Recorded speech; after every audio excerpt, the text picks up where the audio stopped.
سؤال يعني من الإخوة. الشيخ عنده سؤال. الشيخ بس نستأذن الشيخ أحمد فريد. سؤال من الإخوة: كيفية أو آلية اتخاذ القرار الدعوة السلفية، آلية اتخاذ القرار من الناحية الإدارية. أستاذ محمد. الحمد لله رب العالمين والصلاة والسلام على المرسلين.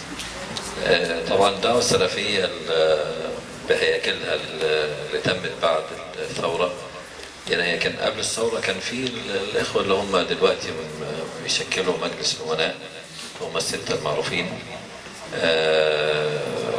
فبقى مهمة الثورة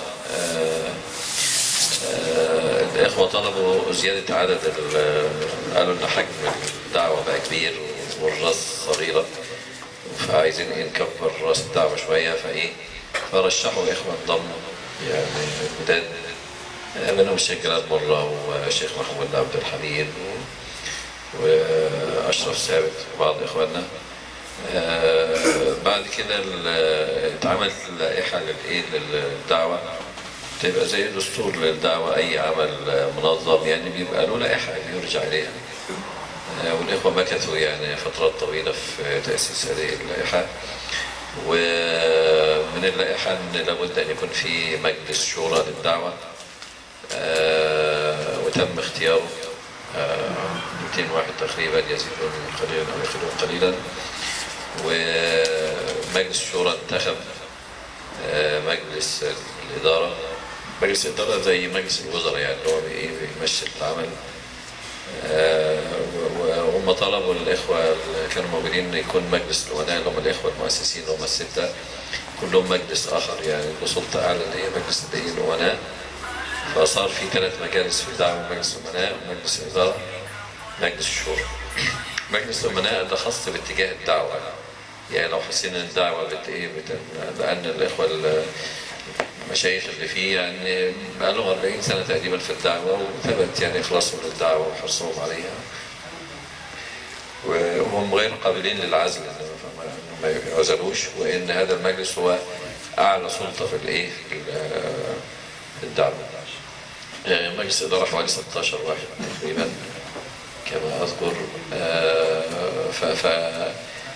بالنسبة للقرار، إذا كان قرار إداري في تسيير العمل بيقترح الاقتراح ويتخذ تصويت عليه طبعا رئيس الدعوة الشيخ أبو إدريس محمد الفتاح، والنائب الأول بتاعه الشيخ ياسر، والنائب الثاني الشيخ سعيد.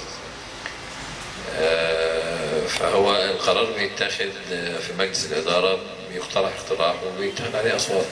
أغلبية الأصوات ما فيش حد له يعني هيمنة أو واحد مميز في الدعوة بحيث إن هو بيمشي الدعوة كما يظن البعض، وإلا فكلهم يعني مشايخ يعني كرام نحسبهم على إخلاص. وطبعا واضح بركة الدعوة وإنها دعوة متوازنة، يعني يعني قد تجد بعض الدعوات مثلا تهتم زيادة مثلا بعلم الحديث مثلا، أو تهتم بشيء على حساب شيء آخر، ولكن الدعوة الحمد لله تجد شيخ الدعوة بالنسبة للحديث والفقه والتفسير والأصول. في طبعا معهد تبع للدعوة، والدعوة معترفة بمعهدين: معهد الفرقان ومعهد أم المؤمنين، لأن في المسجد اللي أنا مسؤول عنه في اسكندرية، وكان هذا المعهد أنشئ قبل الفرقان.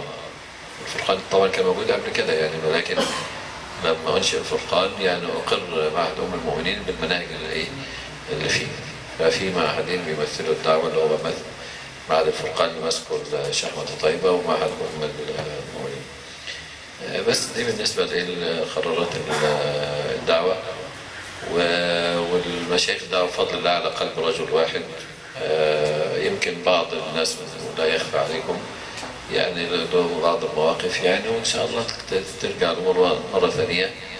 وما نتصورش إن الإخوة يعني الصحابة حصل بينهم قتال يعني، وهم إما مجتهدون والمصيب له أجران والمخطئ له أجر واحد.